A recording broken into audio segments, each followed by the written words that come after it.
This week on Oil and Gas Watch News, we're looking at what could happen to billions of dollars in subsidies for the carbon sequestration industry under the Trump administration.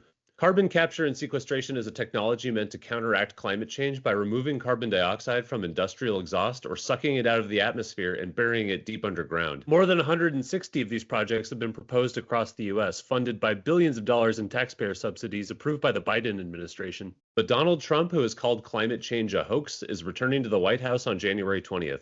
And climate skeptical Republicans are also taking control of the Senate and House. Trump's allies in the Project 2025 presidential transition project have called for cutting climate programs and the termination of all taxpayer subsidies for carbon capture. However, the politics within the Republican Party and the economic interests of the oil and gas industry make Congress unlikely to eliminate the subsidies. This may be in part because these subsidies are going to the oil and gas industry. More than 90% of taxpayer-supported carbon capture projects in recent years have been run by fossil fuel companies. These companies inject the carbon dioxide into the ground to squeeze out more oil and gas, a process known as enhanced oil recovery. That may explain why Republicans are introducing bills to not only keep but increase the subsidies.